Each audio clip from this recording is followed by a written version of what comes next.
What I've been wanting to test is the saying that people say that fasting brings you closer to God. Is it true that fasting brings you closer to God? What is my personal experience in this scientific experiment? Hello ladies and gentlemen, this is Adrian, and today is Monday the 22nd of January 2018, and I weigh 82 kilos. But I'm going to do an experiment. This is one of my famous experiments that I'm going to do on myself. And it's the fasting experiment. I'm about to fast for a long time. Not just one day, not just eating, not eating chocolates and things like that. I'm talking about a real fast. I'm going to stop eating altogether for a minimum of 2 weeks and a maximum of 40 days, like Jesus did.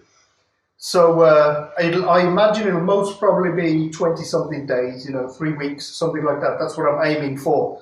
There's a lot of reasons why I don't know exactly how long I'll be fasting for. That's because I don't know what's going to happen exactly.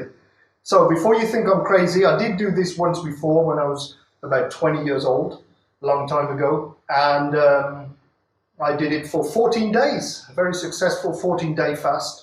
And it was good. It cleaned out my system, felt younger, more invigorated and everything. Now, there's a lot of supposed benefits of fasting, and of course, religious people like myself fast to get closer to God. And there's lots of things happening in our church and things like that. And so obviously I need to be seeking God's will, and that's one of the main things and main reasons for doing this fast. I often fast the beginning months of the year, but normally like once a week. This is, as I said, one big fast. Also, I'm going to fast to lose weight. As I said, I'm a little bit fatter than I should be. I'm going to be experimenting on what are the real benefits of fasting, because some people say this, some people say that. So I'm going to find out for myself. There's only one way. Sometimes there's only one way to find out the truth, and that's investigate it yourself. So, I know the first 2 or 3 days are going to be the worst. It always happens, especially as we just finished the Christmas season. I've been eating loads of chocolates and cakes and everything else. So, we'll see what happens. This is day one. This is the actual day one of my fast. Last night I was out working, playing music, and coming home late. It was close to 12 midnight. The very last thing I did was drink just a little bit of Coke. That was the last bit of food, if you can call that food, that went into me. And yes, I was nervous and excited at the same time, and then sometimes just a little scared. I was last night thinking about this is going to be for a long time no food. Anyway, just to clarify the kind of fast that I'm doing, this is a water fast. I'm drinking water, so I'll be drinking loads of water as well, but no food, absolutely no food. Now if I get desperate, I might have some very brothy kind of liquids, very liquidy kind of stuff, just a little bit of broth or something like that if I get desperate. That's the plan. Before my fast, these last few weeks and months of my life before my fast, how did I feel? Well, I felt fat, I felt tired all the time, lethargic. I always seem to have this bloated feeling in my belly, too much food all the time, stuff in my face all the time. I got a lot of headaches recently, and that's not normal for me. I noticed my eyesight wasn't as good as it used to be in the last year. Mental fog sometimes I get. Even my complexion seems a bit grey, although I'm not sure whether that's normal. This is day one, as I said. It's after lunch, so I'm hungry. but not as hungry as I thought. Normally what's happened in the past in my fasts, I get really hungry the first day. I suffer. I get headaches. My body sugar's down. My protein's down, which makes headaches. And actually, I don't have any headache. I don't feel bad like I normally do. No bellyache, no headache. I do feel hungry. The only thing I notice is just a little bit less energy than I've had recently. I actually feel good. And I think as well, people say slowly start your fast, and I tend to just crash into my fast, just start my fast very suddenly, and that makes me suffer more. But I'm actually suffering less than I thought, and it's probably because I was mentalizing myself for it for a long time now. This is day 2 of my big fasting. marathon, day 2. This is lunchtime. It's nice and sunny here in Mallorca. I should have brought my sunglasses. And they say the first couple of days are the hardest, and it's true. It's what I believe the Bible refers to when it calls fasting afflicting your soul in the book of Leviticus and in Numbers as well. And you can really understand that after a couple of days of fasting. I've been fasting now for about 36, 38, coming up to 40 hours. And last night I had a really hard night, man. I've had to actually come out walking right now because my wonderful wife is torturing me today. She's made me, not me, she made for the family a turkey curry, which is my favorite food. One of my favorites. I like lots of things. I like eating, I just love food. But anyway, the smell of it just tortures me, so I've had to come out, get some fresh air. And it's bad, man, because what happens in the first couple of days, it's what I call the hunger mode. It's when you get really hungry. I'm even forgetting my words now.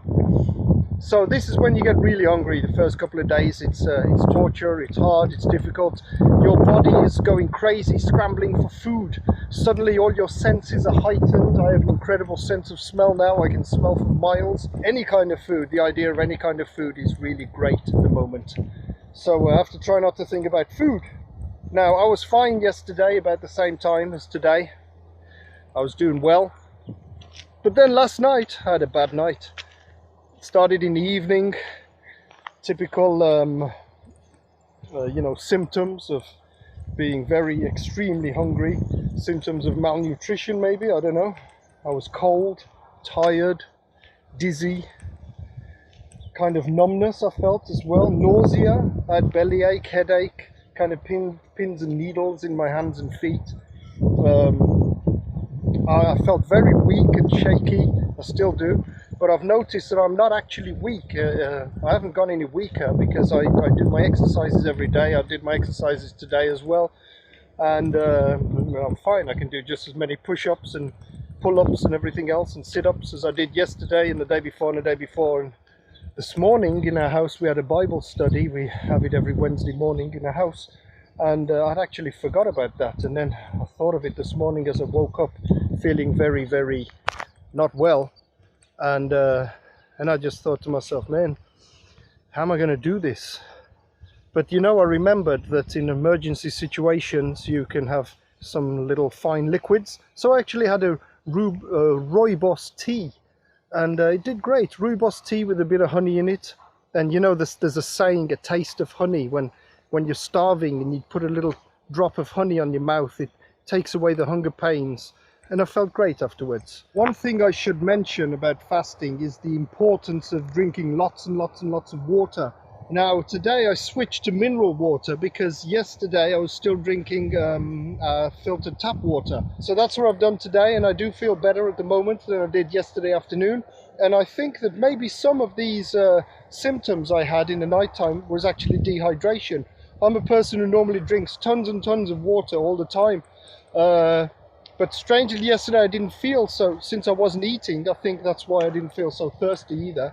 And now I see the importance of drinking lots of water. Keep drinking lots of water. So I'm hanging in there. I'm doing good. I think today I'm going to buy some fruit juices just in case tomorrow's another hard day, or tonight. But it seems like I'm okay again. And hanging in there, man. Hanging in there. Look at this. I can smell those oranges on those orange trees. You can see the beautiful almond trees with the almond blossom. Lovely fresh almonds and almond milk. Yum, yum. There's a lot of these plants around here that looks a little bit like spinach. I know it's not spinach, but I do know that you can actually eat these plants the same way as you eat spinach. Yummy, yummy. It's making me hungry. Or some nice spinach, cream of spinach soup. I'm hungry. I'm really hungry right now. Really hungry. This is day 3 of my super fast. I'm doing all right now, but I wasn't doing all right during the night, nor last night, nor this morning. The big thing that has been happening all the time is just low energy. Cold as well. I've been feeling very cold. In the night time I feel cold, much more than usually I don't feel cold. I've been feeling nauseous as well, especially in the night time. Everything is slow. It took me ages to get out of bed and to have a shower and everything else this morning. All morning, in fact, just really slow. So yesterday when I was in the supermarket, I bought some fruit juice, some nice tropical fruit juice. I thought, this will do me good to give me a little bit of sugar, just a little bit of sip on it, and sugar up my body like I did years ago in my fast. But it didn't go down well this time, literally. it straight away I started getting refluxes of acid, and that went on for hours afterwards. All I had is just a little sip. So fruit juice is out for the moment. What I did do again this morning is I had some of this rooibos tea with some nice almond honey from Mallorca, natural almond honey in it, and as it did yesterday, it helped me a lot. It took away a lot of the symptoms, and I actually feel more energy now. That may be one of the reasons I feel more energy and hot at the moment. Some interesting things. I had a scratch on my head the other day. It's fully healed now by today. It's completely healed fast. But also on day one, I got stung by a bee, a big nasty black bee, and it bit me on my arm right here. Now the reason I'm saying this is because I can still see the bite here. It's still here 2 days later, and normally these kind of things get healed really fast on me. So and all night long it was itching. I've been still pooping until the end of day 2, until last night. So that was 2 days. Imagine how much crap must have been inside me, literally. One thing I noticed yesterday, and I became a little bit depressed yesterday, thinking about food and thinking that eating is actually a pleasure. It's a pleasure that I really, really miss. Just the thought, sometimes I tell people in the future kingdom of God, when we're spirit beings, we won't need to eat. We'll be like the angels. We'll just exist for eternity. But I actually thought last night, I miss eating. I like eating. It's a pleasure. And now in the winter when I'm at home most of the time, I think to myself, well, eating is one of the highlights of my day. Our meals, our food.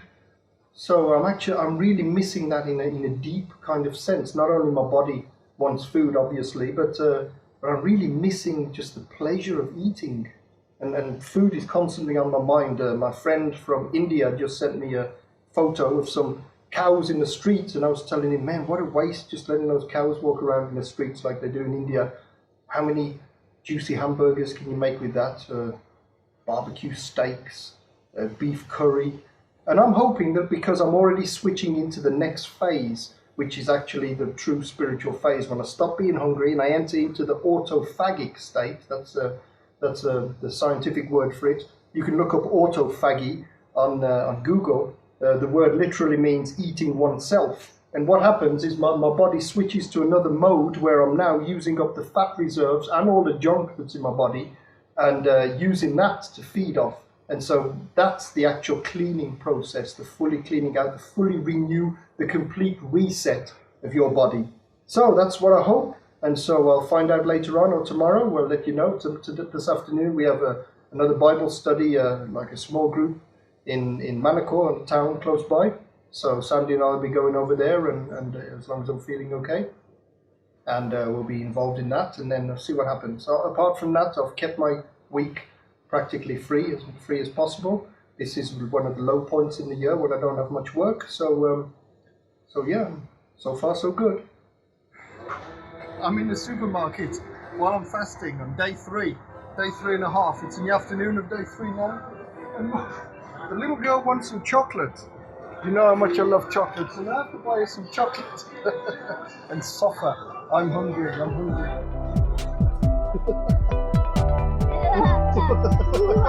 Ooh, look at these. Look at all these. Ooh.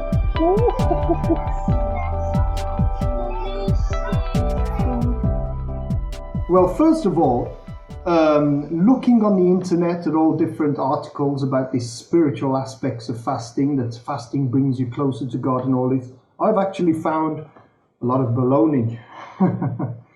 I found a lot of baloney because what they are actually writing is not articles about spirituality, but articles about religion and psychology. Because in a psychological sense, yes, I can see how fasting can bring you psychologically closer to God or religiously closer to God. That's I have seen that. For example, they say that typically a church will tell you, or a pastor will tell you, or some Bible teacher, that fasting makes you realize that you need God to survive, that you need sustenance. People say, the scripture, man shall not live by bread alone, but by every word that shall come out of God's mouth, and things like that. All of these, to me, are psychological reasons. They're psychological helps. They're things, yes, I'm fasting, I'm dying of starvation. If you're in your first couple of days of fasting, you say, I'm dying of starvation. I realize that I need God, because if I stop eating food, I'll die. I've found quite the contrary. Over this long fast, I've found that I can stop eating food and I still live. So then, of course, I can think psychologically again. I can think, well, that shows how wonderfully God has designed our bodies to be able to survive many days without food. So that's another psychological thing. So yes, I agree. I have seen psychological benefits of fasting. And of course, the time, they say, a lot of people say fasting enables you to stop thinking about food. Well, that hasn't been the case for me. I can assure you that fasting has made me think about food even more. I haven't been able to stop thinking about food. But anyway, there's other things that they say that, if you fast, you don't eat, you can spend that time in prayer and Bible study and all of this. But then my question is it the prayer and Bible study that's bringing you closer to God, or the fast? So what I wanted to do is isolate the fast. Carry on doing what I normally do, pray to God like always, study the Bible like always, no more than usual, just exactly the same, and see if the fasting itself has an effect. That's like a scientific approach to see what effects it has. And so far, unfortunately, I haven't found anything what I can call really spiritual about the fast itself. I've found some things though, which I'll let you know. So I've been, this is my 4th day without any food whatsoever, absolutely no food. And last night I had a hard night. I keep saying that, but it was real hard. I was freezing cold. I had to put tons of blankets on my bed and everything. That's only ever happened to me when I've been really seriously ill. And last night it did feel as if I was dying, but I didn't take any medicine or anything. But I was cold. I was really almost shivering cold. I felt nauseous. I actually thought I would go into shock, which has happened a couple of times in my life, so I know what it's like, and the whole body goes into a state of shock. I thought that was going to happen, so it was bad, man. Nauseous. I had reflux as well, that acidic reflux from my stomach, and it wasn't good. But this morning I actually woke up hot, and I've been quite hot this morning. So I've realized that these hot and cold spells I've been having so far in my fast really have nothing to do with what I've been drinking or eating. Well, not eating, but drinking, of course. So the other day I thought this acid flux was a result of me trying a little bit of fruit juice, and really it wasn't, because I had the same last night and I haven't had any fruit juice yesterday. The only thing I had yesterday was 2 cups of rooibos tea yesterday. One in the morning and one in the afternoon during the Bible study. But I don't think that has anything to do with me going hot and cold then. So now I've ruled out what I've been drinking as the origin of my hot and cold spells. It must be just a natural body's thing. Now today's day 4, as I said, and I've been having like a nasty taste in my mouth, which is actually a good sign. It's a good sign that the body's starting to clean out its toxins now. But and I feel better at the moment. I feel better, and I haven't drunk anything at all. Of course, not eaten anything either today. And I feel better now. I have energy. I've just done my exercises. I notice, even though I feel weak, I haven't gone any weaker, because I can still do the same amount of push-ups and press-ups and these kind of things. But in my desperation yesterday, I looked for an old book from years ago. This one, The Secrets of Successful Fasting by Dr. Helmut Lutzner. This is the actual book that I used when I was around 20 years old to fast. And it gives you day by day, advice about what to do and everything. So what happened, I went into this fast overconfident, I think, because I thought, I've done it before and I can do it again easily. But the first time I was well guided by this book written by a doctor about how to fast properly, and this time I just went by memory and just whatever. So now I realize that I do need some proper good advice, and I'm glad to have found this book. I've been looking everywhere for it, and so I'll be rereading it now and getting the good advice, as I've already read a little bit of it again. Because some friends of mine think I'm crazy. Most people, in fact, that I've talked about this think I'm crazy. But we have to remember that we all fast every night. Breakfast, the word breakfast literally means break your fast. And so it's what we do after we've been fasting all night. It's very natural for the human body to fast. So the reason I went so confident into this fasting is that, as I've done it before, I did it for 14 days. 14 days drinking liquids. I've brought myself some broth, some very, very liquidy broth, and maybe tonight I'm going to have a little bit to see if it makes me have a better night. And supposedly by today I'm supposed to stop feeling hungry, but I still feel hungry, very, very hungry. I just want some food, man. Can't stop thinking about it. It's coming to the evening now, and so what I've done, I bought myself some. In Spanish, it's called caldo de pollo. This means chicken broth, and it's very, very. It's got 2% chicken, according to this. The rest is water, basically, and chemicals. But anyway, hopefully it'll give me a tiny bit of enough flavor of the kind of chicken thing that my body might think that it's eating a tiny bit of food, and I'll feel better tonight. That's the idea of these broths. So this is the first time I'm having a broth during my fast. So far, all I've had is tea and one sip of a fruit juice one day. So this is the first time I've got it here, and I'm going to taste it. See if my body likes it. Ooh, it smells like chicken soup.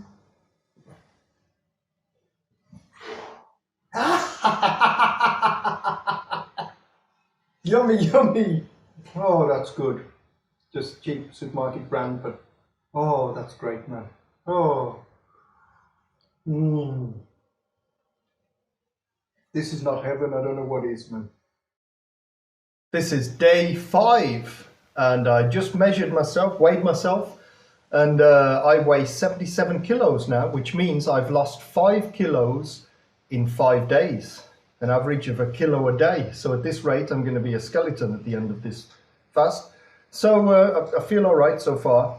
I've noticed now that for sure I've got this thick coating on my tongue, makes my tongue look white. Don't know if you can see that, but this coating is apparently good. They say this is a good thing because it's a sign that my body is getting rid of all its toxins now and everything. And some people say that it's when the coating disappears, that is the signal to stop fasting. So I think I'm transitioning now properly into the second phase of the fast finally, which means I don't feel quite as hungry now. In general, I have low energy. I just feel, actually goes up and down. Sometimes of the day I feel like I'm really low energy, and other times of the day I feel like I've got a little more energy. So my whole body still feels weird, as it has been for the past 5 days. I've noticed my libido has gone down too. So I guess that's a natural thing, that survival kind of instinct. Now, last night again, I had this reflux problem with the acid coming up, but then I drank some of this. This is coconut water, 100% natural, just pure coconut water. My sister-in-law gave me this yesterday. She said it's supposed to be very good for people who are fasting. When I had this acidic reflux last night, I went downstairs, tried some of this, and it felt better. So I've cured that problem. Hey, hey. My sister-in-law also gave me this. Looks like a big pot of urine, but actually it's broth. So I'm coming up with this system now, which is to have herbal tea in the morning, and then some of this broth in the afternoon, just a little cup of this broth in the afternoon, and then just before going to bed, some pure coconut water, and that should be it. Of course, in a herbal tea, I put honey in it. Sleep, I've been sleeping more than usual. I like my sleep. I always need about 8 hours of sleep in general to feel fit and healthy. And this week on this fast, I've been sleeping up to 10 hours a night. So I notice that my body needs to sleep, and that's a good sign really as well, because when your body wants to sleep, it's because it's doing a lot of internal processes. Although it's still strange that this big black bumblebee bite I had on my first day, still kind of red here and a bit sore. So, okay, it's still day 5. It's horrible, rainy winter's day, as you can see. It's freezing cold as well. Of course, I feel the cold more these days of fasting, and I'm going now to the nearby town where we're having a pastors' meeting with a lot of other pastors from local churches here on the island. And so I've just had my broth now to make sure I have the energy, and it's good. So I feel happy because I've just had my broth. Yeah. Let's have a look at the Bible. Let's see first of all what the Bible says about fasting. I'm going to look at some scriptures in the Bible about fasting. For example, we know that fasting has existed all throughout history, and we also know that fasting exists in nearly all religions, in all different cultures throughout history. So it's not just something for Christianity, and that's as well one of the big reasons why I've been wanting to see what happens in the spiritual sense when I fast, because this is an age-old thing. Fasting has existed even before Christianity existed. Fasting has always existed, and it's always been connected to spiritual things. And that's what I've really wanted to see. I mean, I'm not thinking about fasting brings you closer to God. I've actually been investigating, does fasting bring you closer to the spirit world itself in general? And that's something I've been very interested in. But let's see what the Bible says.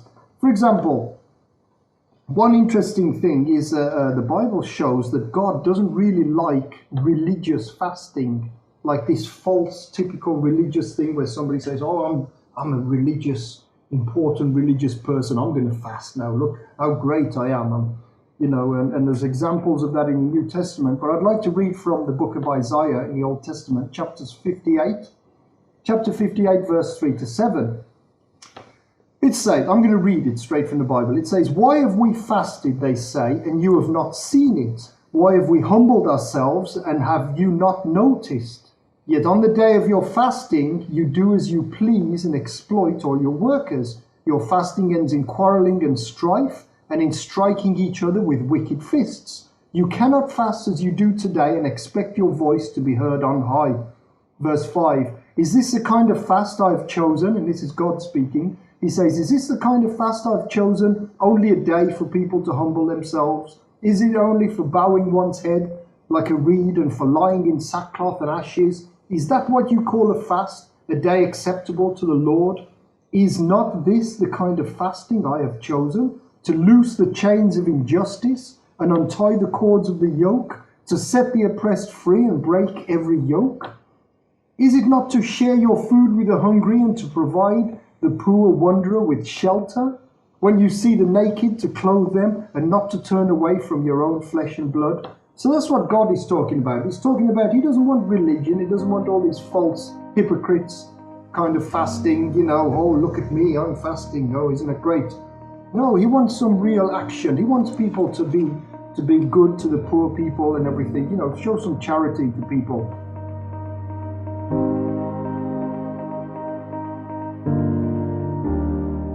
It's Sunday, time to go to church. Welcome to the Comunidad Cristiana de Villafranca. Yo pienso a veces, no tienes ni idea. Me prohibió decir que estoy estresado. This is still day 6, it's Sunday, and this morning I was preaching in the Comunidad Cristiana de Villafranca. That's the Christian Fellowship of Villafranca. That's the little church here in our own hometown that my wife and I founded. That was the first time preaching, of course, after 5 days of not eating, 6 days of not eating, and I'm beginning to look thin now. You can start to see the eye sockets of my eyes starting to look like a skeleton. Actually, I think that's more because I haven't been drinking enough fluids today. So I'm pretty dehydrated. I feel dehydrated, but I don't feel hungry, and that's great. It means I'm finally in the next stage of fasting.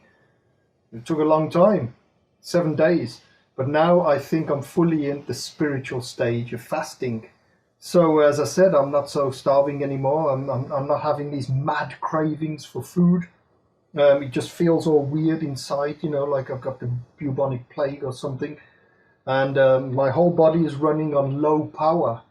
So it's like energy saving mode, you know, that your phone has and things like that. God designed that into our human bodies. It's really amazing how God designed our human bodies. So I'm on energy saving mode. It means I have to wear thick jumpers because I feel cold. It means that my brain is actually not 100% functional. It's about 80% functional, so I can forget things and things like that, and also my eyes. So they recommend not to drive and things like that. Anyway, since it is Sunday, I'm going to preach to you today a little bit. We're going to talk about Jesus' fast, because everybody knows that Jesus, in the Bible, fasted for 40 days. Now, most people actually think that he went without food and water for 40 days, and therefore it was some kind of a supernatural fast. But I don't believe that. I don't believe that Jesus' fast was supernatural in any way, shape or form. It's just a completely normal fast, and he did drink water. And I'll show you why in a minute. Now, you know that people can't survive normally for more than 3 or 4 days without water. Some people say maximum a week. I'm talking about some scientists. But we do have the case of Moses' fast. Now, the Moses fast is a lot less known than Jesus' fast. But I'd like to read that now here in the Bible. I'm looking at Exodus chapter 34, where it talks about Moses' 40 days fast. Now, this was a supernatural fast, and I'll show you why. Verse 27. We'll go from verse 28. It says, Moses was there with the Lord 40 days and 40 nights without eating bread or drinking water. This is when he was on top of Mount Sinai. God was writing the 10 Commandments and explaining to him all the other laws of the Old Covenant. 40 days and 40 nights without eating bread or drinking water. And he wrote on the tablets the words of the covenant, the 10 Commandments. And then that's one sign that was a supernatural thing. He was actually with God up on the mountain, so in some supernatural way. And so I believe that 40 days fast without food and water was a definite supernatural thing. And then here's another sign. Right afterwards, it says, when Moses came down from Mount Sinai with the 2 tablets of the testament in his hands, he was not aware that his face was radiant because he had spoken with the Lord. That's in verse 29. His face was radiant. Other translations say it was glowing. He had a glowing face. And that's certainly not normal. And it says, when Aaron and all the Israelites saw Moses, his face was radiant, and they were afraid to come near him. And then we see a little later on verse 33, it says, when Moses finished speaking to them, he put a veil over his face, but whenever he entered the Lord's presence to speak with him, he removed the veil until he came out. And when he came out and told the Israelites what he had been commanded, they saw that his face was radiant. Then Moses would put the veil back over his face until he went in to speak with the Lord. So anyway, after this Moses 40 days fast without food or water, he came back with a glowing face. So that tells me as well that was a pretty supernatural thing. It wasn't normal. Although you could say the same about Jesus, because after Jesus' fast, he started doing miracles and healing people and everything else. So who knows, maybe after my fast, I'll have a glowing face and be able to heal everybody as well. But anyway, that's a joke, by the way. We're going to look just quickly at Jesus' fast. Now look at the difference with Jesus' fast. It says here in Matthew chapter 4, starting at the beginning of chapter 4, it says, then Jesus was led by the Spirit into the wilderness to be tempted by the devil. Remember, that's where Jesus was tempted in the wilderness by the devil, because he was fasting. And it says in verse 2, after fasting 40 days and 40 nights, he was hungry. That's an understatement. After fasting 40 days and 40 nights, it just says that he fasted. It doesn't actually say that he didn't drink any water. And there also it says he was hungry, not thirsty. Now, if he didn't drink any water, he'd be dead, never mind hungry or thirsty. The fact that he was hungry shows that he was actually not eating any food, but he did drink at least some water. Otherwise, not in a natural sense, he would have died before a week was over. So that tells me that Jesus' fast was a perfectly normal human fast, not a supernatural one. And then it also says as well in verse 11, then the devil left him and angels came and attended him. So yes, Jesus had angels come to him, demons, and all these kind of stuff. And that's a sign actually of the second phase of the fast, which I've just entered, which is the supernatural phase of the fast, or the spiritual phase of the fast, we should call it. Because as I said, I think this is a perfect normal function of the human beings. We go into this spiritual phase, and that's what I'm excited to see now. So as I said, Moses' fast was supernatural, Jesus's wasn't. You shouldn't fast 40 days without drinking water, or you'll drop dead. This is day 7. I've made it to day 7. So officially, this day marks 1 whole week without eating a single tiny little thing. And I'd just like to show you something that's written in this little fasting book here that I showed you the other day.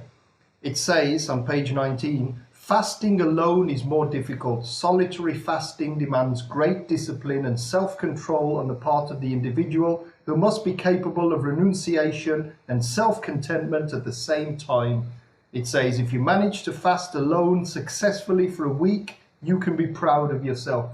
So I'm feeling quite proud of myself today, and I don't feel hungry. So I'm definitely in the second phase now, the spiritual phase. So this is a phase where well, a lot of things happen. I'll be explaining another day. But one of the things is, for example, my dreams are more strong now. I'm a dreamer. I keep track of my dreams all the time, and I've been investigating lucid dreams and things like that for years now. This is my my morning tea, my morning herbal tea. Today I'm trying this one called wild beer. It's quite fun trying these different kinds of herbal teas. I'm not sure what it is, but it tastes like forest fruits. So it's really sweet and lovely, just like I like it. But anyway, there's something I wanted to add quickly about Jesus's fast. People say, well, if Jesus was in this second spiritual phase of the fast, why does the Bible say that he was hungry? Well, I believe that it's because he wasn't in the second phase of the fast. He was in the third phase, which is actual starvation. In the third phase, you're not eating the fat in your body or the junk in your body. Your body is actually starting to eat its own muscles and internal organs. So that is actual scientific starvation. So 40 days is a very, very long time to fast. Scientists actually say 21 days is about the normal maximum. Some people say there's been proof that people have been able to stay fasting for between 1 and 2 months. Again, I insist it's with water, not without water. If Jesus was fasting for 40 days, that means at the end of his 40 days, he was literally, scientifically speaking, starving. So that's why he was doing bad at that point, and hungry, of course. So in this second phase, as I said, in spiritual phase, you don't normally feel hungry, and so I feel great about that. I'm not going for the 40 days like Jesus did. That would be starvation. So I'm not doing a Jesus fast. I'm not doing a Moses fast, because that's impossible. That was a supernatural thing, as I was explaining yesterday. But what I will be doing, hopefully what I'm going to go for, is a Gandhi fast. Because Mahatma Gandhi, in the 1940s, when he was already about 70-something years old, he did a starvation diet for 21 days, one of these hunger strikes against the government. He's very famous for that. 21 days without any food, just drinking sips of water. So I'm going to try for the 21 days, and so I'll be doing a Gandhi fast. Yay!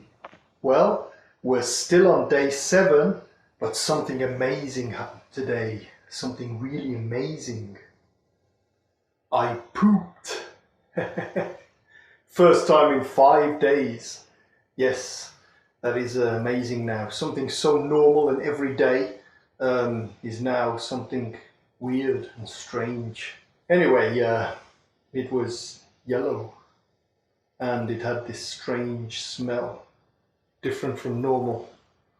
Yes, so while we're talking about bathroom topics, I also must note that today on day 7 I had my energy back. I also got my testosterone back.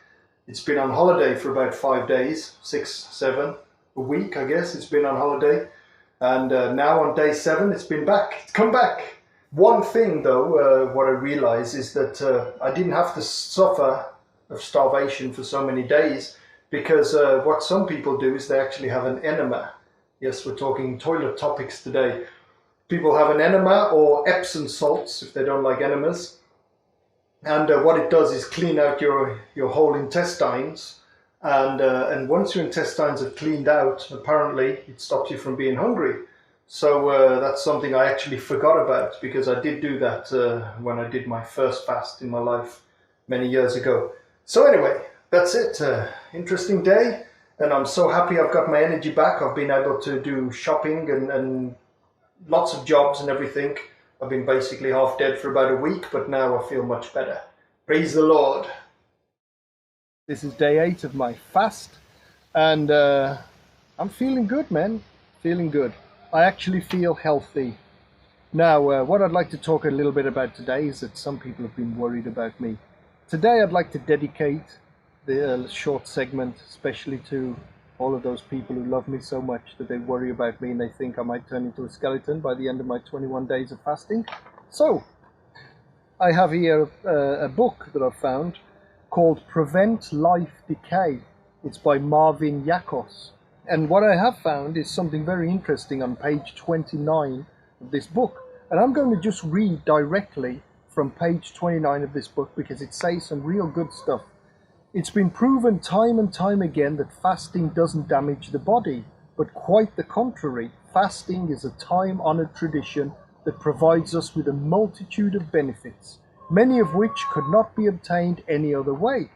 One of humanity's greatest discoveries is our God-given innate ability to cleanse, rejuvenate, regenerate, and truly heal ourselves. Comedian Dick Gregory lost nearly 200 pounds from his obese frame and kept it off for over 30 years. Then he ran from Los Angeles to Chicago, averaging nearly 2 marathons a day for 40 straight days, while juice fasting. People often have the notion that a normal, healthy person will get weak and depleted during a fast. Quite the contrary. They'll find unexpected energy, health, and rejuvenation. Dr. Buchinger calls fasting a royal road to healing. All the participants in the famous Swedish fast marches of both 1954 and 1964, led by Dr. Leonard Edren, walked 325 miles over 10 days, from Gothenburg to Stockholm, with no solid food at all. And, as participant Carl Otto Ali, MD, concluded, the marches clearly showed that humans can live for an extended period without food, and even accomplish a hard physical effort while fasting. The general expressed feeling among participants is that they felt stronger and had more vigor and vitality after the fast than before it. Dr. Ragnar Berg, a nutritional expert and winner of the Nobel Prize, labeled the fasting experiments in Sweden as great scientific successes. In December 1903, 8 athletes entered an athletic contest in Madison Square Garden. Amazingly, all were on the 7th day of a water fast. Joseph W. Waltering, one of the 8, won both the 50-yard dash and the 220-yard run. Another member of the 8, Gilman Lowe, won first prize in his strength contests.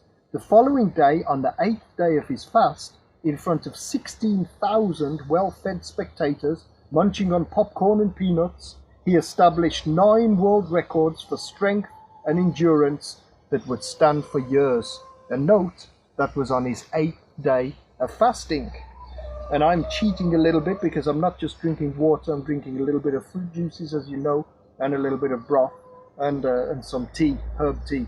And I'm actually enjoying it. I'm actually enjoying now trying different kinds of herb tea, trying different kinds of fruit and vegetable juices that I've never tried before. Never thick ones, always very, very thin and just little amounts. And I feel good, man. I feel good. So what I'm actually doing is I'm resetting my whole body, soul and spirit.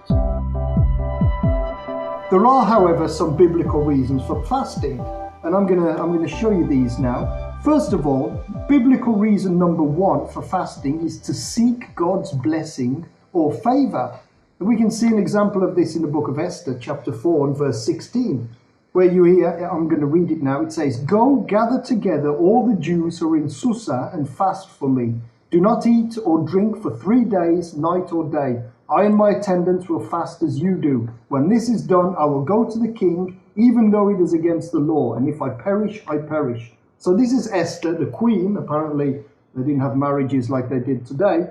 Her husband was the king, and the king didn't like anybody just going and, intruding on his privacy. Otherwise, he'd just go off with his head and gone to hell. Esther said, "Let's all fast." She said to her people, "We'll all fast so that I can have favor with the king." So by this fast, she's seeking God's blessing, God's favor. And that's one reason in the Bible to fast. I got this project, I need it to be blessed, so I'm going to fast to God to seek his favor. Day 9, and yes, I'm feeling okay, I'm still alive, still here. And it's a rather special day today. Well, we've had a long day, I've been very busy. This morning we had a Bible study here in our house, our English Bible study that we have every Wednesday morning. But today's a rather special day because it's a full moon, and it's actually what's called a blood moon or a red moon, which means there's a lunar eclipse this evening. And it's also a blue moon, which means it's a second full moon in the month. And it's also a supermoon, which means the moon is more closer to the earth than it generally is. So it appears bigger. Now, lots of paranormal phenomenon associated with this kind of thing when these all weird moon phenomenon come together. And the word lunatic comes from the word for moon, luna. So people go weird, they turn into werewolves and stuff like that on the full moon. But anyway, I'd like to show you something, talking about weird things. I'd like to show you something back in this book, The Secrets of Successful Fasting, that I showed you the other day. Something on page 29, it says, "Many fasters are overcome at this time by a sort of spiritual hangover." That's what it says. Now, this is referring to the first week of fasting, the first few days when we're all starving to death and everything else. And it says, "They are filled with doubts and start wondering whether they have taken on too much." And sometimes I felt a little bit like that. More I would describe it as depressed, kind of dark moments for me those first few days. As I said, these next section of my fast these days now are going much better, and I feel more energetic and everything else. But now, referring to the second phase of the fast, where I call the spiritual phase, I'd just like to read what it says on 33 of the same book. It talks about spiritual waste. And it said, "You will find that you are getting rid of spiritual as well as bodily waste. There is nothing to worry about if you start to have violent dreams about war, sex, bloodshed, and perversion. Neither should you be bothered by unnatural thoughts or feelings of aggression or desperation. The important thing is to be able to talk about what is troubling you. If you have no one in whom you can confide, you should write down your impressions and read them over to yourself when the mood has passed. Whatever you do about it, you will have to come to terms with the spiritual residue, and once you have done so, it will be as great as relief as getting rid of your body's impurities." So it's weird. Why would this book that has nothing to do with anything religious at all? It's a complete book. It's a book completely about health. So why would this book mention these strange things? The reason is many people who fast because of health reasons, they find strange spiritual things going on, strange paranormal phenomenon. Now, this is one of the areas that I've been most interested to see. Now this is what I call the spiritual phase of the fast. So I've been really watching carefully, monitoring my dreams at night and things like that, and my thoughts, general feelings, how I feel about God when I go for a walk with him every morning and pray to him and things like that. And well, you know, people say that fasting brings you closer to the spirit world, or brings you closer to God. That's what Christians say. So this is one of the things I've been really looking out for. And this morning, something really weird happened. Now, I have a little daughter who comes right here in my bed in the middle of the night. She wakes up often and comes in my bed, and I end up waking up in the morning, and here she is. Well, this morning, something really weird happened. When she woke up, she was what medical people would say hallucinating. She was seeing things from a dream, but in this reality. This is when you project your own dream fragments or dream characters out into the outside world. This happens sometimes in the middle of the night when she wakes up and she sees things, and that it happens to children all the time. But this time I was amazed because she was able to see them very clearly in the daylight. And so I took the opportunity to start training her to control these things and take control of them. And as a result, these things that normally gave her nightmares, now she's all excited about. But the thing is, I wonder whether this is a coincidence or not. This is the first time it's happened. As I said, it was really amazing just watching her seeing things that I couldn't see, and getting her to describe them to me in detail. It was amazing to see her face, how amazed she was to be able to see these things. So I just want to say that I wonder if this has anything to do with these weird moon phenomenon today, or I wonder whether it has anything to do with my fasting. Now, I was expecting myself to go through things like that, but you know, when somebody's sleeping next to you in the middle of the night, there are some people who say that your souls can intermingle a little bit, and you start going into each other's dreams. So this was a really amazing thing, and I'm looking forward to more strange phenomena like this as I continue in this second phase, this spiritual phase of the fast. Then I'll know why originally, for thousands of years, people have thought that when you fast, you can get closer to the spirit world. Homemade broth. This will be my main food for the next week or two. Day 10 of my big fast, and today is a very special day because I'm going back to work this afternoon. I purposefully picked this time to fast because this is the very lowest point of the year when I have the least music bookings. But actually my last music booking was the day just before I started the fast, the evening, and I had a lovely meal there. I was performing music for somebody's birthday dinner, and there was good food there, and I had some good food, man. It was a couple of big pieces of steak with sweet sauce.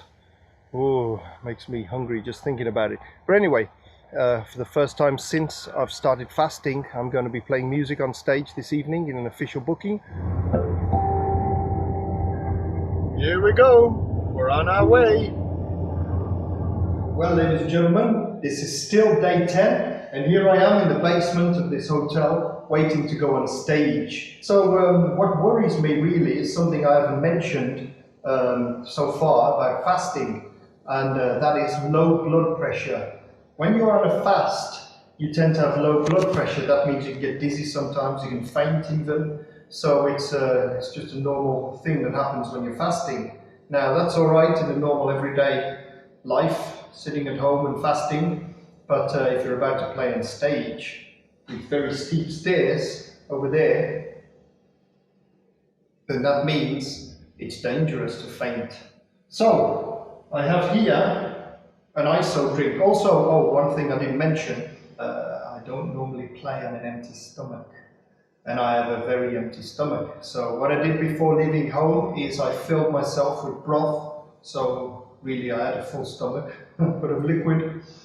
And now I have this ISO drink. This is the equivalent of Gatorade or something like that. It's one of those sports drinks that gives you, it's not an energy drink, it's a sports drink that hydrates you. So this hopefully will raise my blood pressure a little bit. I'm going to try it for the first time since my fast.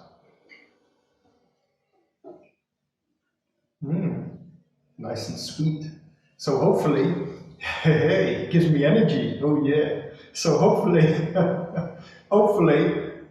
this will enable me to play music this evening. Because a lot of times I even have a little bit of Coca-Cola or something before I start.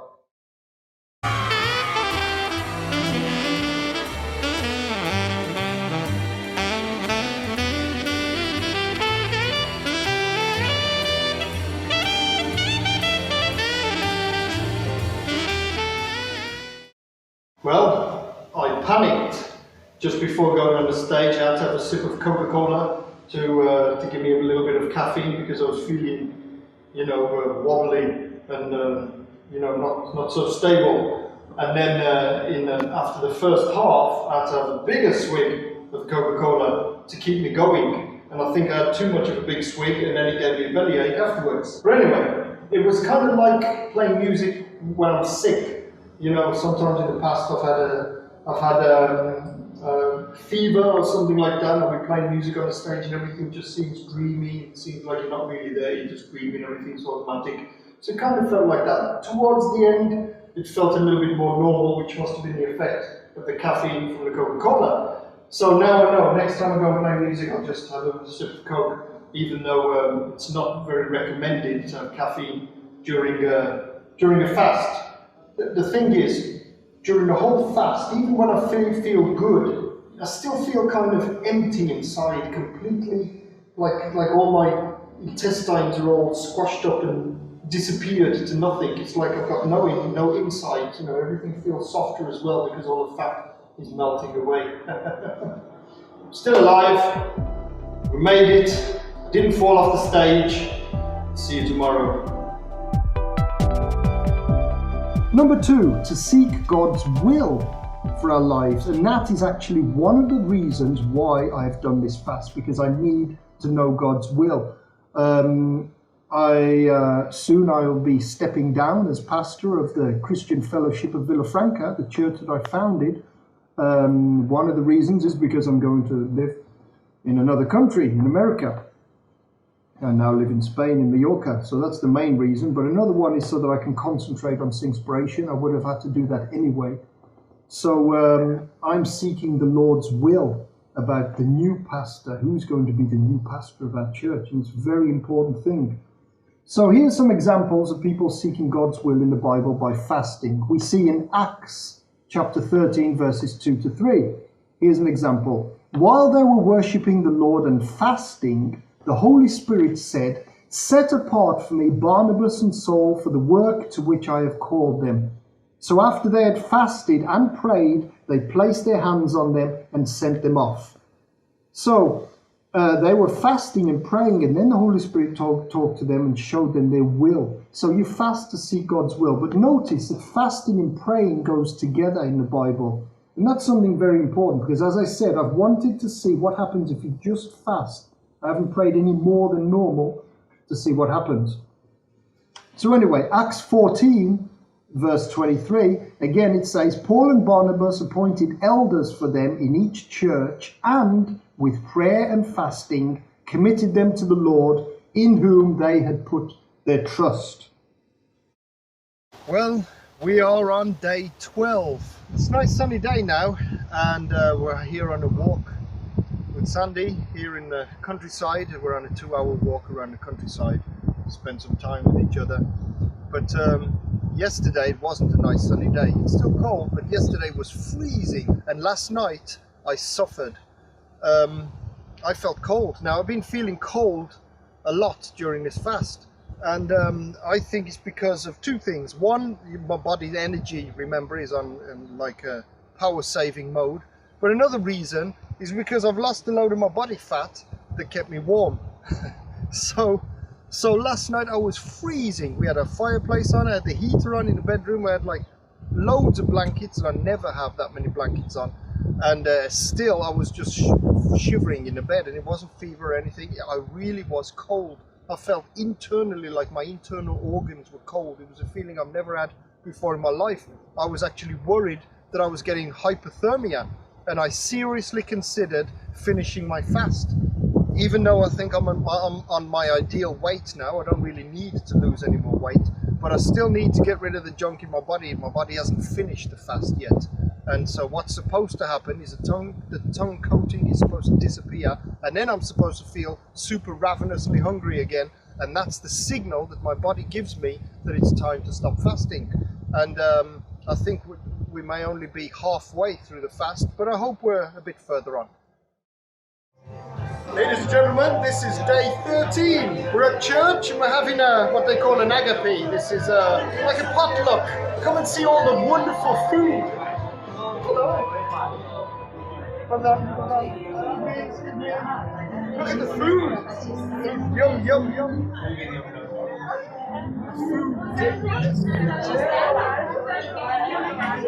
Film the cake. Look at the cake. Oh, I can smell it. I can smell the lovely food now. See? And completely resisting no food. I'm not eating anything at all. See?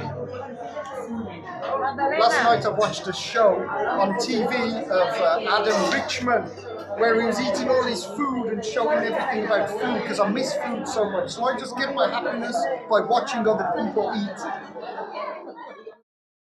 This is day 14. Officially, it's been 2 weeks since I started my fast, and from now on, it'll be the longest I've ever gone fasting, because I think when I was around 20, this fast I did was 2 weeks, but now I'm beginning to doubt. Maybe it was just 1 week, because these 2 weeks have gone by it's so long, so slow.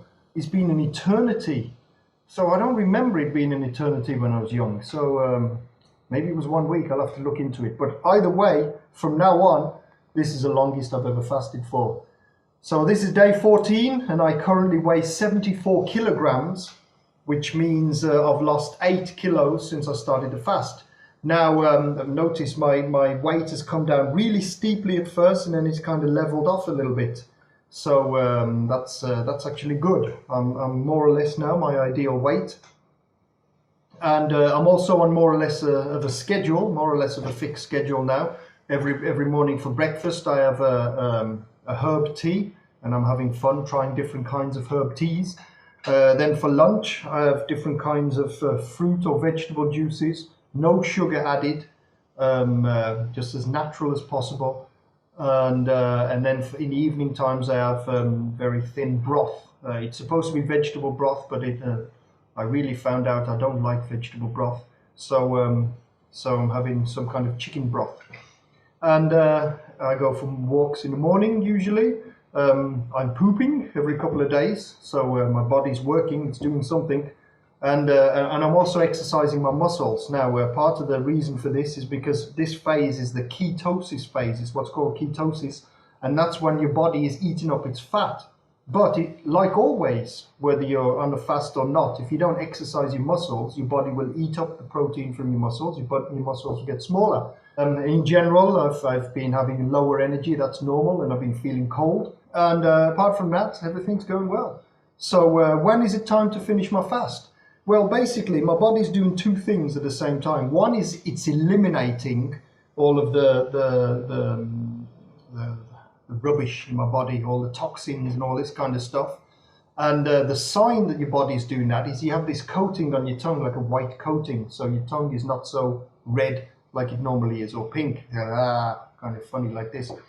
And when this stops, that's the sign that your body has finished the process of cleaning itself out. So ideally, that's when you stop your fast. The other thing the body's doing is getting rid of its fat. So just to survive, the body has to burn up its fat. And so ideally as well, when you're down to your ideal weight, which I think I already am, then you can stop fasting. So my goal is to stop fasting when I've finished this toxic waste stuff. And of course, the body is kind of like in a race with itself, because it's doing the two things. But ideally, you want to get rid of all your junk of your body before you run out of body fat. So that's it. There's obvious physical results, but something that's bothering me is that there's not very obvious spiritual results so far. Reason number 3 is to return to God in repentance, and that is or in grief or in mourning. And this happened a lot in the Old Testament. For example, Joel chapter 2, verse 12, it says, "Even now, declares the Lord, return to me with all your heart, with fasting and weeping and mourning."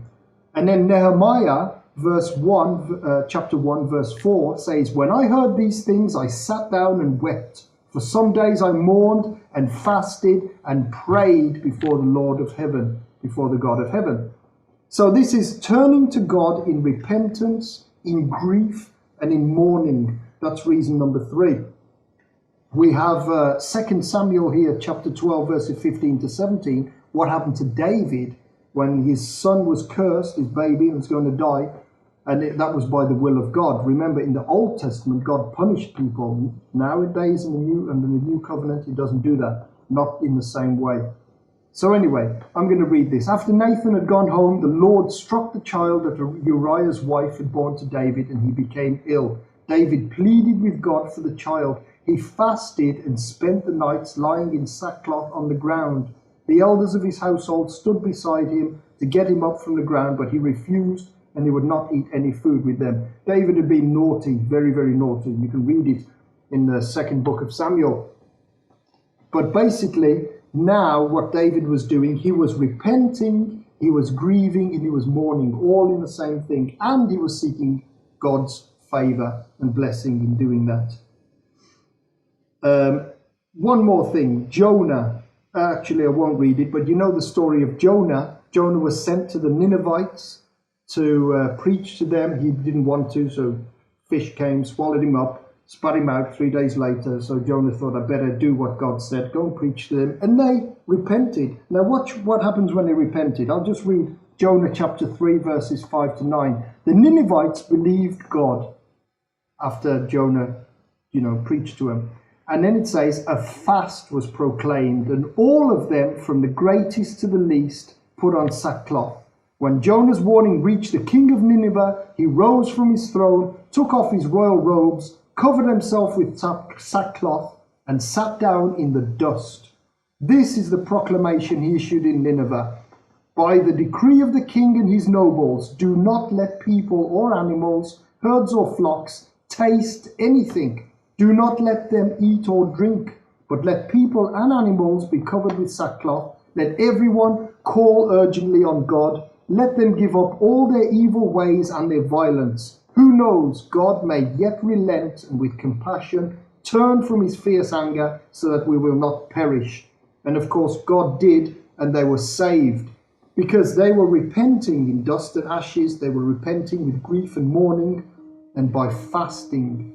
So that's a very important reason to fast in repentance, to return to God. Day 16, and it's an exciting day for me because I've bought myself a present for going through all the trouble of fasting. A nice present, a healthy present, and it's this. Yes, ladies and gentlemen, a juicer. I've never had a juicer before, so this is my first one, and I'm going to use one of these machines for the first time. And what you can see here is a little bit of my lunch, but juiced up, of course, turned into juice. So I'm going to put one of these in for the first time and see what happens. This is exciting. I've never used one of these before. Turn it into juice. Put this on there. Press the button. Let's hope it doesn't explode. And there comes the first bit of juice. That's what's left of that orange. Now we're going to try tomato. And out comes the tomato juice. A pear. Here we go. Cool. This is real cool. I'm going to try an apple now. There's a couple more. Sure enough, out comes some apple juice. This is fun. Now I'm going to try a cucumber. As you can see, I'm having a lot of fun. And there comes the green sauce out. So anyway, as I said, I'm having a lot of fun today, and I'll be drinking a little bit of this for lunch, every lunch. And this is great. I think it's a great thing that I've got, and this will help me also after my fast to have a more healthy lifestyle. Today is day 17, and this morning I had diarrhea. It was kind of bright yellow color. Now, a few days ago on, I don't know when it was, today's Thursday, on Sunday morning I also had it. And I assumed, because I drank my tea in the morning too fast, before rushing off to church. And I assumed it was because of that, but today was before I drank anything. So it's a little bit worrying. But now I looked on the internet and found out that people do have diarrhea sometimes during fasting. So hopefully it's okay. I just have to be careful of my water intake to make sure I'm drinking plenty of water to stay hydrated. But it's day 17 now. I'm getting a little tired of this fast. Nothing seems to have changed. I've still got the coating on my tongue, so my body hasn't finished doing its job yet. I haven't had any spectacular spiritual experiences or anything like that. So I don't know, it's getting long and start to get a little bit discouraged now on this day 17. Broth, chicken broth. Nothing like chicken broth to get your, what's the word, feelings up. And a nice sunniness has just come out. It's been a horrible morning this morning. We are on day 18. 18! And I'm seriously considering finishing by day 21. And I'm seriously thinking of it. I don't think my body's finished emptying all its rubbish out, and I'm still wondering about the spiritual effects. But now I've got a couple of very busy days. I'm dressed up now to go and play music in a nice prestigious place that I need to have energy for. So I'm drinking my broth before I go. And anyway, so I've been feeling kind of depressed a little bit. Now my feelings are up, as I said, because of the soup and the sun. Broth and sun, it's good for your feelings. And I'm really looking forward to eating food again. It's just been too long without eating food, and I absolutely can't stop thinking about food. People say after a lot of days you just stop automatically thinking about food, but it's not working for me. I just can't stop thinking about food.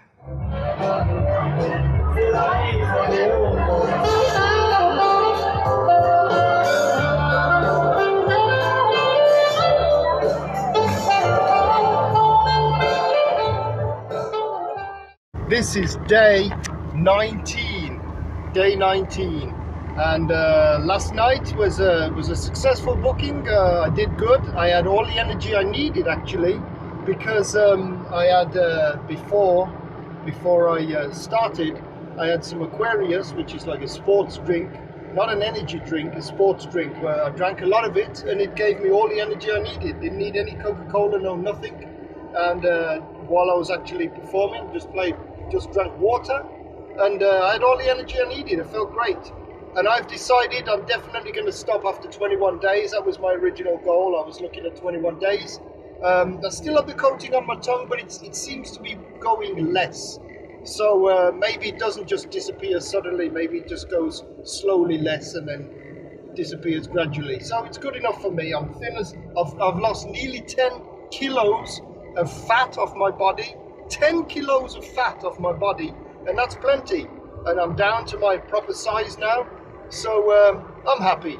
And I'm going to another booking now. I just woke up this morning, get back dressed in my stage clothes, and off again to another lunchtime booking. So I'm getting more work now, so it's another sign that it's time to stop fasting. And it's good, man. It's good. But this is the most interesting thing, one of the reasons why I've been fasting, one of this part of this scientific experiment, and that is fasting to receive, apparently, power from God. Now, there's only a couple of verses in the Bible that I can see that. And it's interesting because in some ancient manuscripts, these verses actually don't exist. But I'd like to read them because they're very famous. First, Mark chapter 9, verse 17. This is a story. It says, "A man in the crowd answered, 'Teacher,'" talking to Jesus, "'Teacher, I brought you my son who is possessed by a spirit that has robbed him of speech. Whenever it seizes him, it throws him to the ground. He foams at the mouth, gnashes his teeth, and becomes rigid. I asked your disciples to drive out the spirit, but they could not.'" Then, what happened? Well, Jesus actually got angry with his disciples for not having enough faith to cast this demon out and everything. And then he says something in Mark chapter 17, verse 29. He says, This kind can come out only by prayer and fasting. It's very famous, this scripture is among Christians, but it's very interesting that the New International Version actually doesn't even have this part where it says and fasting, because a lot of ancient manuscripts doesn't have it, some of the oldest manuscripts. That's very important. I wonder whether this is actually something in the Bible that shouldn't be there, like the New International Version claims. And then that means this is not a thing, and that would explain then the results of my fast. Very interesting. This kind can come out only by prayer and fasting. And then Matthew 17:21 is not even in the New International Version. But in the other versions, it says more or less the same thing. This kind can come out only by prayer and fasting. So what's the truth? Can I cast out more demons if I fast or not? That remains to be seen. I haven't been casting out demons now during this fast, but that's something that remains for me to investigate in the future. Well, this is day 20. Day 20. And just one more day to go. Now, people are already starting to copy me. I have friends and family who are asking about fasting. I've been giving people advice about fasting already. People have seen my spectacular weight loss. And already people have started to try to fast themselves. And so I have followers who are starting to fast already. People wanting to fast. People are already very convinced by my findings so far in the physical areas of fasting. But what about the spiritual aspects? Now, this is something that I've been mentioning from time to time, that I'm a little bit worried or maybe disappointed about the spiritual aspects. Now, one of the things I've been wanting to test, this whole thing has been a big fasting experiment. And one of the things I've wanted to test is not only the physical aspects of fasting, but of course the spiritual ones. Day 21, the last day of my fast. I did it. I'm on the last day. I've done what I can call a Gandhi Fast, because it's 21 days, although Gandhi didn't eat juices, drink juices and stuff. He was just sips of water. But nevertheless, I've done 21 days, 3 weeks. And as you can see, exactly 21 days ago, I stood right here, fat. I'm not fat anymore, but I'm not skinny either. As you can see, I've still got muscles. I haven't lost any muscle at all. I've just gone a lot thinner. So I feel great. I'm healthy. I think I could go on for more days, but I just miss food really too much, and it's time for me to start eating again. So at the very least, of what I've discovered during this big experiment is the best diet there is. The best diet to lose weight. It's God's way. Fasting, the biblical way. That's the best way. But as I said, feel great. Now, something I've realized is that, yes, people say, oh, you'll gain it back when you start eating again, especially how much I like food. Yes, I'll gain a little bit, that's normal. Especially the water. Some of what I've lost is actually body water. Your whole body water goes down a little bit when you're not eating. So obviously I'll gain a couple of kilos, I'm sure. But I still think I'll be within what's normal for my what's my ideal body weight. I don't think I'll get fat again like that. It'll take me a while, and if I do, I'll just go on another fast. I'll enjoy it more than ever, because now my taste buds will work properly. I'll be able to process the food properly and everything else. But one thing I'm sure I won't do is I won't overeat anymore, because something I realized, this is a deep realization that I've made. I think most of my life, subconsciously, I've always tried to eat more than what I think I need, because I was just making sure that my body had enough food. So I always ate a little bit more than what I thought I need. This is a subconscious thing. Obviously, I didn't think that I really need all that food. And this is what I think most people do. They overeat. We just overeat. There's currently a very famous book out in America called Fast Food Genocide. And I believe it's not only fast food, it's just any food. So what we do in our modern times, in this civilization, instead of undereating and dying of starvation, we all overeat and we die by feeding ourselves to death. And now one of the things I've realized is how little food my body actually needs to survive. How little. I've been 3 weeks without eating a single thing, and look, I feel great. So now I know that all I have to do is just eat for pleasure now. I'm going to enjoy my food more than ever before. I'm just eating a little bit of this, a little bit of that, just for fun. I know I don't have to eat all that much food to survive. When I'm not hungry, I won't eat. So it's great. In that sense, this fast has been a total success. And that's it. Tomorrow I'm going to start to eat again, very little bit, and it's going to be great. We are still on day 21, my last day, and it just coincides that this is my last little bit of juice. Remember all that juice, that homemade juice that I was making the other day? I made a bottle full of it, and this is my last little bit. So here it goes, my last little bit of juice for my last day. And what I do is I mix it, because this is obviously it's not store-bought, this is homemade.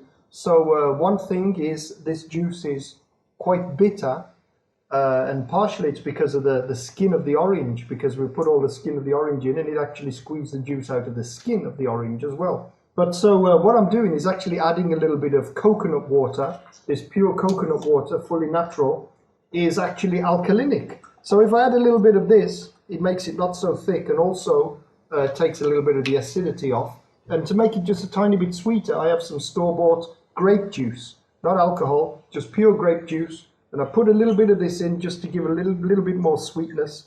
And so this is what I've been doing every lunchtime. This has been my lunch for every day. Stir it all up and drink it up. Lovely. Now one thing, 10 kilos, which is what I've lost in exactly 21 days, is 22 pounds in American language. And in English, you would say 1.5 stone. So 22 pounds is quite a lot. It's actually 12% of my body mass. I've lost 12%. So there's a lot less of me than what I used to be. But all the important parts are still there, don't worry. And something else, it's good news for me. It's I was mentioning that I'm not sure whether my body will have emptied out all of its toxins, because I can still feel the coating on my tongue. But the coating has been trailing off in the last couple of days.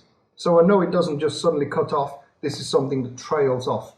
So which is great, it's almost disappeared. It means my body has completely detoxified. I'm a new man. So cheers. As I said, this scripture, as well as some claims by Christians about becoming more closer to God, as well as other claims by some Christians and some other experts from other religions too, who say that malnourishment and dehydration can cause demon possession, things like that. Obviously, some kind of gateway into the spirit world can open here. And it's interesting that just this morning, a pastor friend of mine was telling me, yes, it's important to be spiritually prepared for a fast as well, because you can open gateways into the demonic world, into the spirit world. So yes, I was looking for something more in the spiritual sense in this fast. My theory is that fasting just by itself, apart from the associated Bible study, meditation, praying and all of these things, but just fasting by itself should be able to bring you closer to the spirit world in general. And if you're a Christian praying to God, then closer to God. That was my theory, but I haven't been able to prove that yet. I haven't been able to. Now, they say that God grants supernatural revelation and wisdom when you fast, as we've seen in these scriptures as well.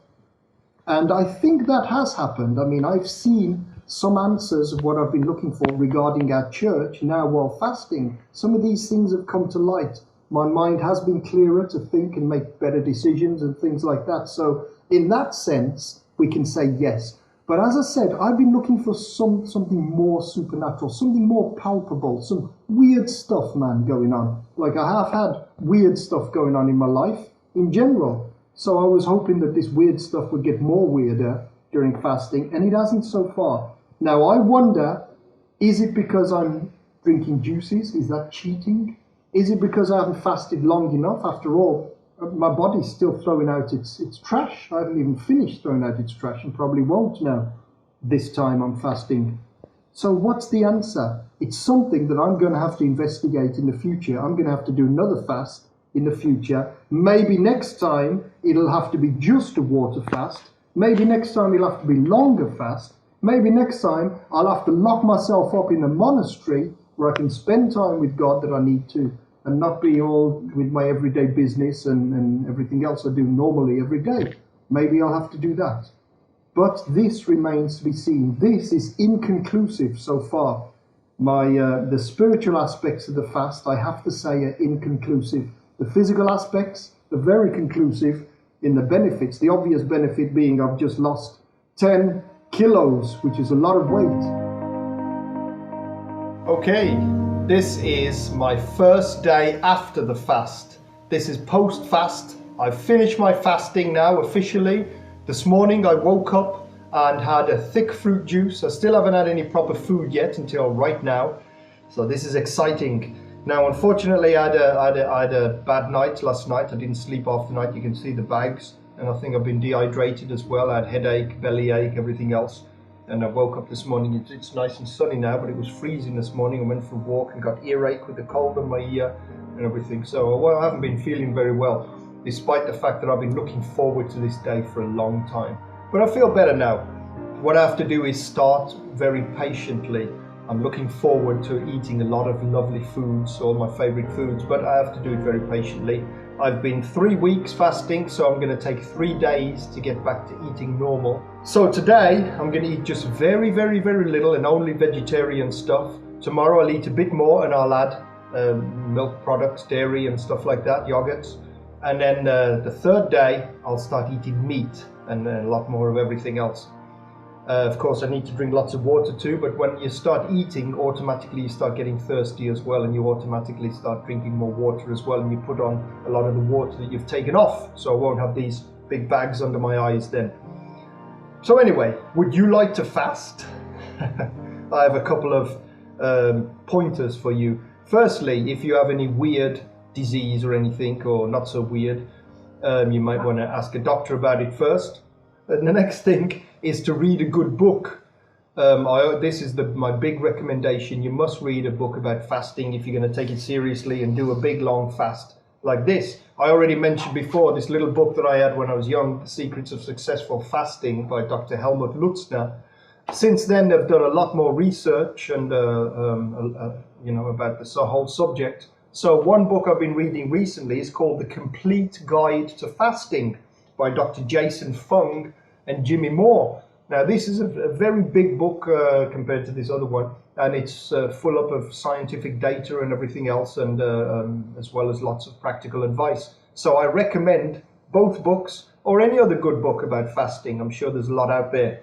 And then of course, when you are fasting, then one of the most important things to remember is just drink water. I always drink water in my normal day-to-day life. I drink tons of water. And I think partially it's because I eat tons of sweet stuff and my body asks for the water to dilute it.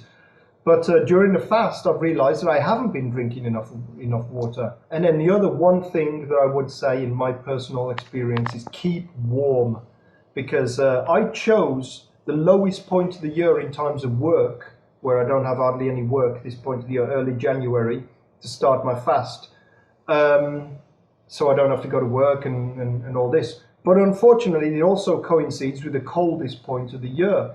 And I've been feeling really cold, more than I ever remember in my entire life. Now, one other thing, one interesting thing I'm reading in this new book, this Complete Guide to Fasting, is these doctors and some other doctors as well, they claim that it's actually not good to drink fruit juices during your fast. I've been doing this juice fast like I did years and years ago, and I thought this would make it easier on me. But there's actually evidence to support it being more difficult because juices contain calories, and when you're having a very little bit of calories in you, you're not fully 100% into the fasting state.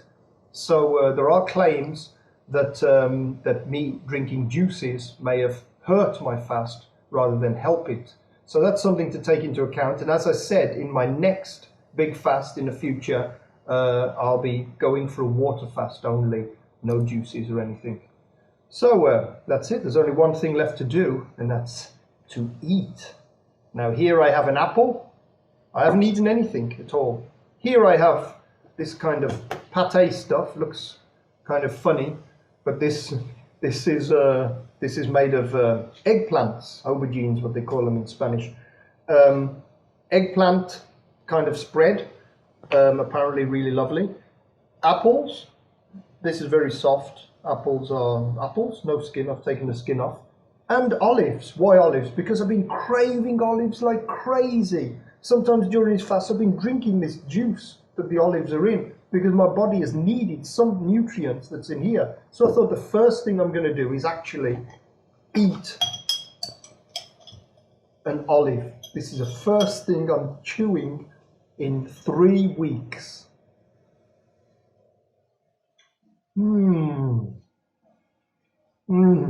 That's good. Yum, yum, yum, yum. Now I'm going to try some apple.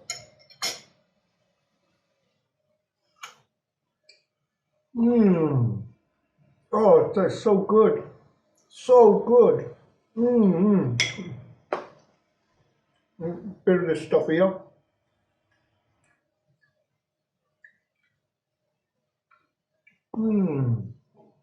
Oh, eating is just so good. Man, I forgot how good eating is. The simple heavenly pleasures. Simple earthly pleasures that God designed for us to enjoy. Praise the Lord. And it's lunchtime now, and I'm having cream of mushroom soup.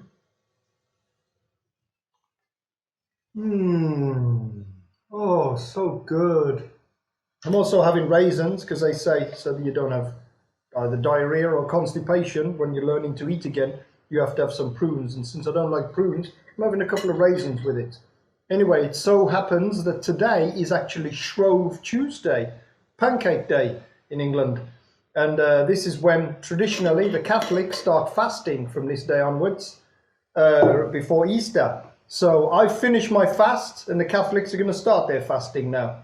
Well, it's still the first day after the fast, and look at this. Oh, toast, real bread with English toast with butter on it, and this eggplant pate stuff. Oh, this vegetarian pate. Oh.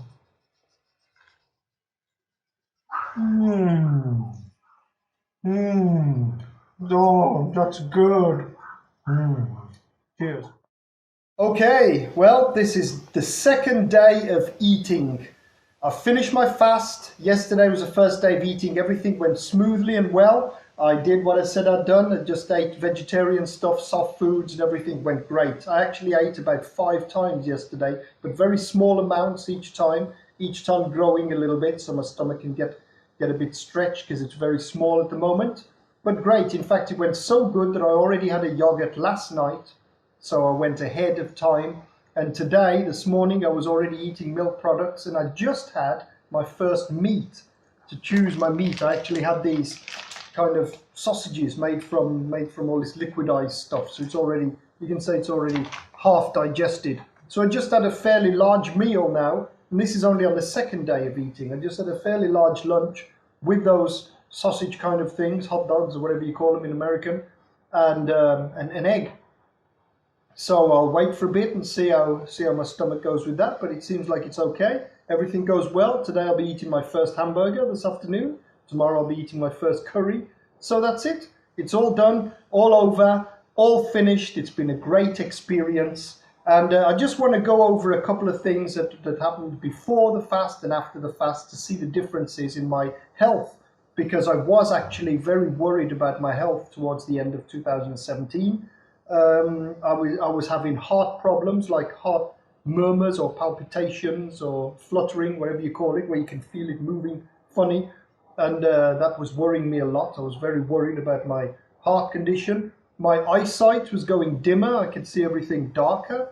I felt lethargic all the time. I felt bloated all the time. I felt tired all the time. I was farting all the time, more than usual. And that's a sign of bad digestion. So I was fat, obviously, more than 10 kilos overweight.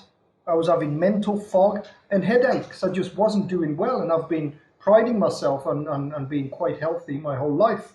So I wasn't doing well at all, and I was very worried about my health. Now, all of those problems I just mentioned are over now. They're finished. From the first day of fasting, my heart palpitations already disappeared and everything.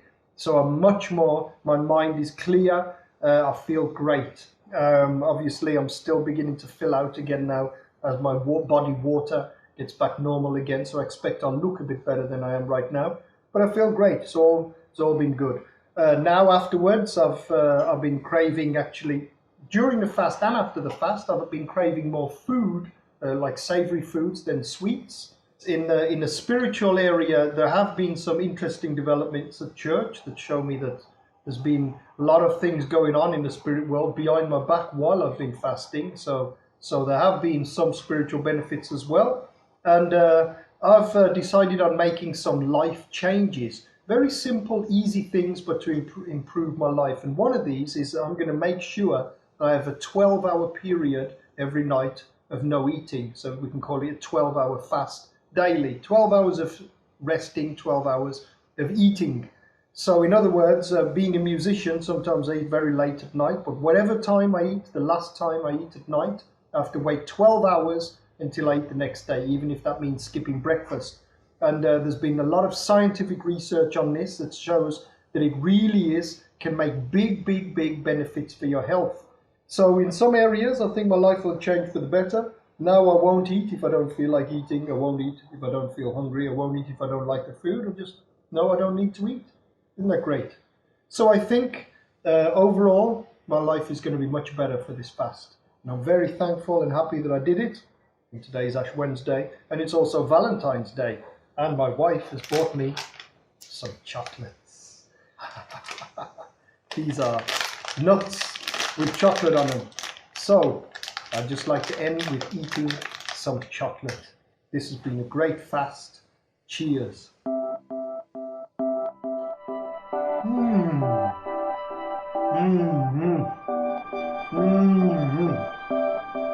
Yummy, yummy.